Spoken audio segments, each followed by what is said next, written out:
जय हिंद दोस्तों, मैं प्रेम प्रकाश आपके अपने चैनल MS सरकारी अड्डा के ऑनलाइन प्लेटफॉर्म पर आपका हार्दिक अभिनंदन करता हूं।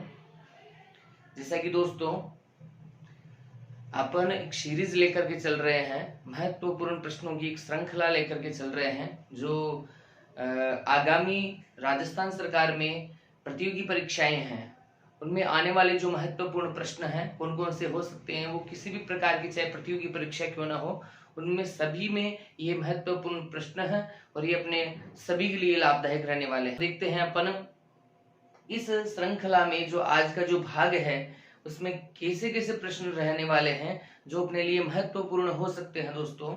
तो देखते हैं आज का जो प्रश्न है वो पहला प्रश्न है, राजस्थान की कुबड़ पट्टी कहाँ स्थित है। जो राजस्थान जो अपना जो राज्य है उसमें जो कुबड़ पट्टी कहाँ पर अवस्थित है या स्थित है। तो दोस्तों ऑप्शन जो दिए गए हैं वो है उदयपुर, राजसमंद, अलवर, भरतपुर, झालावाड़, बूंदी और नागौर, अजमेर। तो दोस्तों इस प्रश्न का जो सही जो उत्तर है वो है नागौर, अजमेर।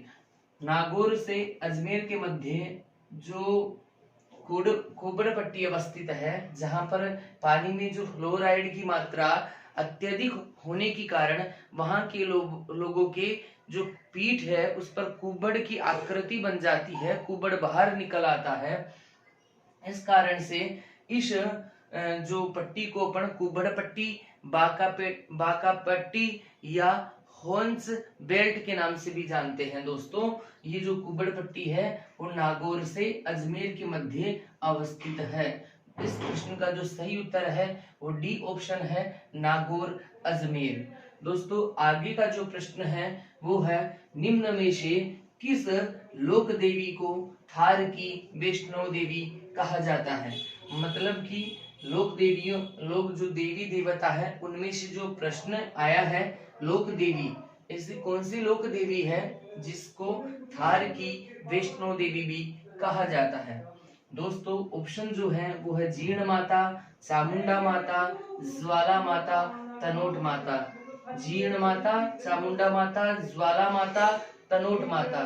दोस्तों इस प्रश्न का जो सही जो उत्तर है वो है थार की वैष्णव देवी तनोट माता। कौन नहीं जानता तनोट माता जैसलमेर। ये तनोट माता जैसलमेर में स्थित है और माता को BSF के जवानों की जो BSF है, सीमा सुरक्षा बल, बॉर्डर सिक्योरिटी फोर्स, जो BSF है उनके जो जवान जो होते हैं उन जवानों की आराध्य देवी भी कहा जाता है। क्या कहा जाता है? आराध्य देवी।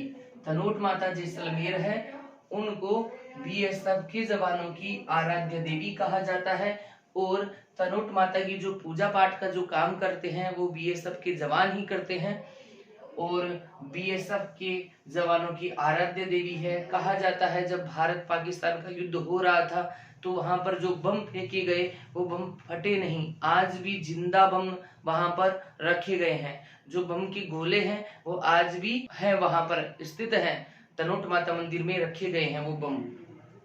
और ये जो तनोट माता है वो जैसलमेर में अवस्थित है, जिसे थार की वैष्णव देवी कहा जाता है। जीर्ण माता को भी सब लोग जानते हैं, रेवाशा गांव सीकर में स्थित है जीर्ण माता।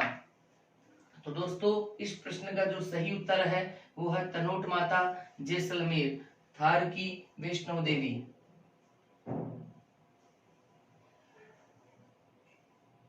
हाँ जी दोस्तों अगला जो प्रश्न है, वह दुर्ग जिसके चारों ओर खाई होती है वह दुर्ग कहलाता है। ऐसा मतलब कौन से जो दुर्ग की, ये सब दुर्ग की श्रेणियां हैं दोस्तों, मतलब अलग अलग प्रकार है, एरण है, पारिक है, ओदुक है, धानवन है या पारिग है ना। मतलब ऐसे कई प्रकार के जो दुर्ग की श्रेणियां होती हैं, सैन्य दुर्ग हैं।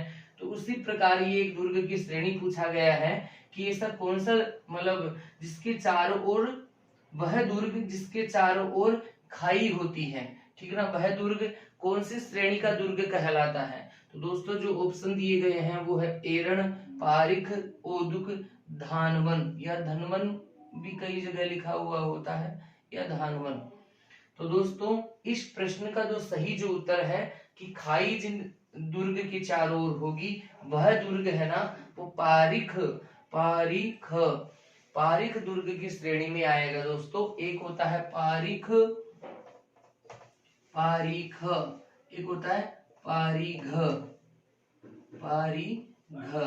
ये जो होता है पारीख, ख से मतलब आपको मैं हिंट दे देता हूँ, ख से खाई का लेना है।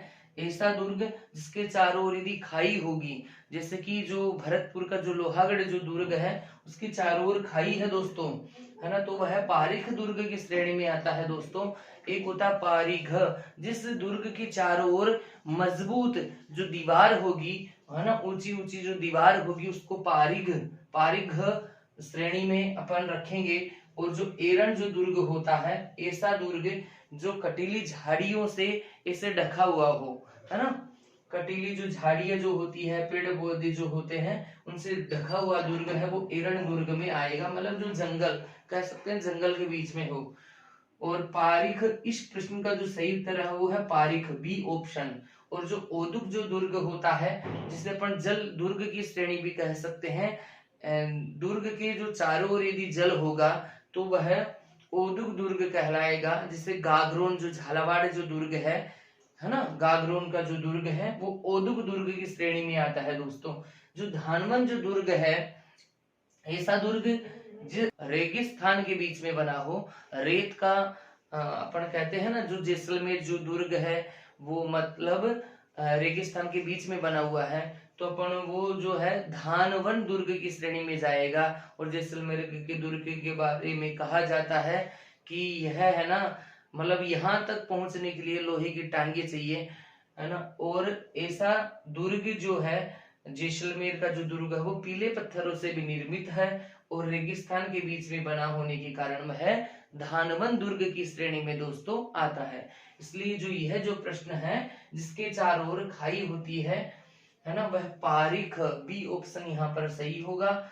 ऐसे दुर्ग पारीख श्रेणी में आते हैं। दोस्तों अगला जो प्रश्न है, कौन सा दुर्ग चिल्ह का टीला कहलाया? कौन सा जो दुर्ग है वो चिल्ह का टीला कहलाया? दोस्तों ऑप्शन है नाहरगढ़, कुंभलगढ़, जयगढ़, मेहरानगढ़।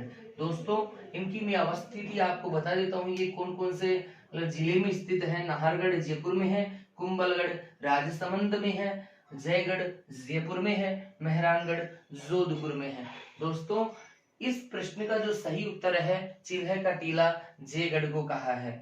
चिल्ह का टीला जयगढ़ को कहा है। अक्सर से परीक्षाओं में ये पूछा जाता है, बहुत बार परीक्षाओं में देखने को मिला है चिल्ह का टीला जयगढ़। दोस्तों जो जयगढ़ का जो निर्माण है वो महाराजा जो जयपुर के महाराजा रहे जयसिंह द्वितीय, जयसिंह द्वितीय जो है, जयसिंह सेकंड भी कह सकते हैं, तो उन्होंने 1667 जो ईस्वी है, 1667 ईस्वी में इस दुर्ग का निर्माण करवाया। और इस दुर्ग का जो निर्माण है दोस्तों वो जो आमेर जो है, आमेर की जो राज प्रासाद है, राजमहल है, उनकी सुरक्षा के लिए और जो राज परिवार है उसकी सुरक्षा के लिए इस दुर्ग का निर्माण है वह करवाया गया है दोस्तों। और इस दुर्ग के अंदर एक और दुर्ग अवस्थित है जिसका नाम है विजयगढ़ी दुर्ग, विजयगढ़ी दुर्ग। और दोस्तों ये जो दुर्ग है, इस दुर्ग में एक जयबान तोप भी रखी है जो एशिया की सबसे बड़ी तोप है और उसकी मारक क्षमता भी सर्वाधिक है, उसका नाम है जयबान तोप। दोस्तों जो जयसिंह सेकंड ने 1617 ईस्वी में जयगढ़ दुर्ग का निर्माण करवाया, इन्हीं के नाम पर जयसिंह जी जो द्वितीय है इन्हीं के नाम पर जयगढ़ नाम रखा गया। और चिल्ह का टीला जो कहा जाता है वो जयगढ़ का ही अपर नाम है या पर्यायवाची है दोस्तों। तो इस प्रश्न का जो सही उत्तर है चिल्ह का टीला जयगढ़ को कहा है। दोस्तों अगला जो प्रश्न है वो है राजस्थान राज्य पथ परिवहन निगम की स्थापना किस वर्ष की गई? जो अपन जो बोलते हैं रोडवेज बसें, इनका जो मतलब बोर्ड जो है उस बोर्ड को कहा है राजस्थान राज्य पथ परिवहन निगम, इसकी स्थापना किस वर्ष की गई? ऑप्शन है 1962, 1964, 1966, 1968। दोस्तों इस प्रश्न का जो सही जो उत्तर है वो है 1964। 1964 में राजस्थान राज्य पथ परिवहन निगम की स्थापना की गई। दोस्तों हमारा यदि यह कंटेंट आपको पसंद आ रहा है तो इस चैनल को आप सब्सक्राइब करें, लाइक करें, दोस्तों के साथ शेयर करें। अगला प्रश्न है दोस्तों, जयपुर में मीनाकारी की जो कला है महाराजा मानसिंह प्रथम द्वारा डैश डैश कहां से लाई गई थी? जयपुर में जो मीनाकारी है, प्रसिद्ध मीनाकारी जयपुर की ही है, वह जो कला है मीनाकारी की कला महाराजा मानसिंह प्रथम द्वारा कहां से लाई गई थी? ऑप्शन है चीन, लाहौर, बलूचिस्तान, बंगाल। दोस्तों ऑप्शन है चीन, लाहौर, बलूचिस्तान, बंगाल। तो इस प्रश्न का जो सही उत्तर है लाहौर है। दोस्तों लाहौर इस प्रश्न का सही उत्तर है। जो जयपुर के जो महाराजा मानसिंह प्रथम रहे वो जब लाहौर गए थे तो लाहौर से उन्होंने मीनाकारी की जो कला की जो कलाकार हैं वो वहां से लेकर के आए, और मीनाकारी की जो कला है वो जयपुर की ही प्रसिद्ध है। सोने, चांदी और पीतल के जो आभूषणों पर जो मीनाकारी की जाती है, उस मीनाकारी की जो कला है वो वर्तमान में जयपुर की प्रसिद्ध है। अब जयपुर के साथ साथ ये सब जो कला है वो संगमरमर के पत्थरों पर भी होने लगी है। राजसमंद में भी होने लगी है। जो संगमरमर या मार्बल आदि की जो पत्थर है उन पे भी जो मीनाकारी की जो कलाकारी है वो राजसमंद में भी धीरे धीरे विकसित होने लगी है। लेकिन जो प्रसिद्ध है वह जयपुर की है। जो महाराजा मानसिंह जी जो प्रथम रहे उन्होंने लाहौर से लेकर के आए मीनाकारी की कला जयपुर में। ठीक है दोस्तों, अगला जो प्रश्न है वो है भारत में राष्ट्रीय शुष्क बागवानी अनुसंधान केंद्र कहां पर अवस्थित है? भारत में राष्ट्रीय शुष्क बागवानी अनुसंधान केंद्र अवस्थित है।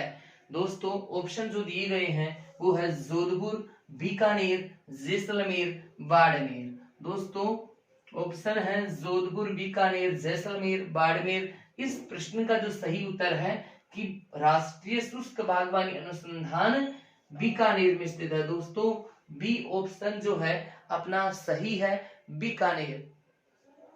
राष्ट्रीय शुष्क बागवानी अनुसंधान बीकानेर में है।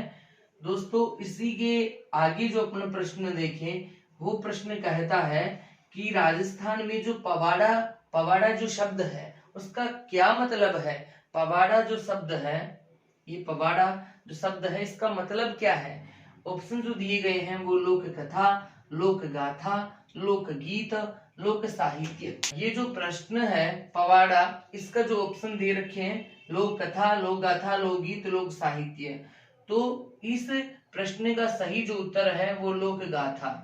लोक गाथा क्या है कि दोस्तों प्राचीन जो समय जो था राजा महाराजाओं का, उस समय जो राजा महाराजाओं की जो प्रसिद्धि है, जो यश कीर्ति है और उनकी जो वीरता का जो वर्णन किया जाता था गाथा के अंतर्गत, है ना। एक कवि जो होते थे राज दरबार में, कवि जो होते थे वो गाथा लिखते थे, है ना। उस गाथा में राजा महाराजाओं की यश कीर्ति, प्रसिद्धि और वीरता का वर्णन किया जाता था। उस लोक गाथा को पवाड़ा कहा जाता था। क्या कहा जाता था दोस्तों? पवाड़ा। ये पवाड़ा जो शब्द है वो लोक गाथा के लिए प्रयुक्त होता है। लोक गाथा के लिए प्रयुक्त होता है क्या? पवाड़ा शब्द। अगला जो प्रश्न है वो है जीवन कुटीर के गीत। जीवन कुटीर के गीत निम्न में से किसके द्वारा लिखा गया? ये जो ऑप्शन दे रखे हैं इनमें से अपने को बताना है कि किसके द्वारा जीवन कुटीर के गीत लिखा गया है। ऑप्शन है जय नारायण व्यास, हरिभाऊ उपाध्याय, हीरालाल शास्त्री, गोकुल भाई भट्ट। ऑप्शन है जय नारायण व्यास, हरिभाऊ उपाध्याय, हीरालाल शास्त्री, गोकुल भाई भट्ट। दोस्तों इस प्रश्न का जो सही उत्तर है वो सही उत्तर है हीरालाल शास्त्री जी। ये हीरालाल शास्त्री जी जो हैं इन्होंने लिखा है जीवन कुटीर के गीत। दोस्तों हीरालाल शास्त्री जी जो हैं उनकी जो धर्म पत्नी है रत्ना शास्त्री जी, उन्होंने भी टोंक जो जिला है राजस्थान में, टोंक में एक क्षेत्र है निवाई, निवाई में इन्होंने वनस्थली विद्यापीठ की स्थापना की। यह एक आवासीय बालिका संस्थान है, यह एक आवासीय बालिका संस्थान है। क्या? वनस्थली विद्यापीठ, जो कि टोंक जिले के निवाई क्षेत्र में स्थित है वनस्थली विद्यापीठ। ये वनस्थली विद्यापीठ हीरालाल शास्त्री जी जो हैं उनकी जो धर्म पत्नी है रत्ना शास्त्री जी, उनके द्वारा स्थापित की जाने वाली संस्थान है। दोस्तों जो जीवन कुटीर के गीत हैं वो हीरालाल शास्त्री जी ने ही लिखे हैं। अगला जो प्रश्न है वो है राजस्थान के त्योहारों की जो शुरुआत है वो श्रावणी तीज से होती है। सभी को पता है श्रावणी तीज से त्योहार है वो राजस्थान में प्रारंभ हो जाते हैं, और जो अंत है वो कहां से होता है? जो त्योहारों की शुरुआत है जिस प्रकार तीज से होती है उसी प्रकार अपने को अंत बताना है, अंत डेश डेश डेश से होता है। ऑप्शन दे रखे हैं हरियाली तीज, चतड़ा चौथ जिसे अपन गणेश चतुर्थी के नाम से भी जानते हैं। चतड़ा चौथ अपर नाम है गणेश चतुर्थी का। शीतला अष्टमी जिसे अपन बाशोड़ा भी कहते हैं, मतलब कहते हैं ना उस दिन मतलब ठंडा भोजन करते हैं, है ना, वही शीतला अष्टमी है ना। और एक है ऑप्शन गणगौर। दोस्तों हरियाली तीज, चतड़ा चौथ, शीतला अष्टमी, गणगौर, इनमें से अपने को बताना है कि जो त्योहारों का अंत किस दिन होता है। तो इस प्रश्न का जो सही जो उत्तर है वो है गणगौर। गणगौर से त्योहारों का अंत हो जाता है। ये जो गणगौर है दोस्तों ये बनाई जाती है चैत्र शुक्ल तृतीया, ये चैत्र शुक्ल तृतीया। दोस्तों जिस प्रकार ये जो श्रावणी जो तीज है उस श्रावण शुक्ल तीज को बनाई जाती है, और इस दिन अपने जो त्योहार है राजस्थान में उनका आगमन हो जाता है। राजस्थान में एक कहावत भी है कि तीज त्योहारा बावड़ी ले डूबी गणगौर, तीज त्योहारा बावड़ी ले डूबी गणगौर। और एक प्रश्न और है कि त्योहारों की शुरुआत भी जयपुर से होती है तो त्योहारों का अंत भी जयपुर से होता है। जिस प्रकार जो श्रावणी तीज है वो जयपुर की प्रसिद्ध है, और जो गणगौर है दोस्तों वह भी जयपुर की प्रसिद्ध है। और जो श्रावणी तीज पर ही जो अपना राजस्थान का राज्य जो लोक नृत्य है उसको जो घूमर है वो घूमर भी श्रावणी तीज पर ही किया जाता है। श्रावणी तीज पर घूमर जो लोक नृत्य है वो किया जाता है, और श्रावणी जो तीज है वह भी जयपुर की प्रसिद्ध है, और जो गणगौर है वह भी जयपुर की प्रसिद्ध है। यानी कि जो त्योहारों का आगमन है और अंत है वो सब जयपुर से ही होता है। और दोस्तों जो हरियाली तीज है वह भी श्रावण में ही मनाई जाती है। चतड़ा चौथ है, गणेश चतुर्थी भाद्रपद के महीने में मनाई जाती है। शीतला अष्टमी जो है वो चैत्र कृष्ण अष्टमी, सील की डूंगरी चाकसू जयपुर में माता शीतला जो है उनका मेला विशाल रूप में भरता है, और इसको बासुड़ा भी कहते हैं, ठंडा भोजन किया जाता है। गणगौर है ईश्वर गणगौर, जो भगवान शिव और पार्वती की जो गणगौर के रूप में पूजा की जाती है चैत्र शुक्ल तृतीया के दिन, और इस दिन जो है वो त्योहारों का अंत हो जाता है। तो प्रश्न यही है कि राजस्थान के जो त्योहारों की शुरुआत है वो श्रावणी तीज से होती है और अंत जो है वो गणगौर से होता है। दोस्तों हमारा ये जो कंटेंट आपको पसंद आ रहा है तो आप इस चैनल को लाइक करें, सब्सक्राइब करें और अपने दोस्तों के साथ शेयर करें। दोस्तों बहुत बहुत धन्यवाद। जय हिंद, जय भारत।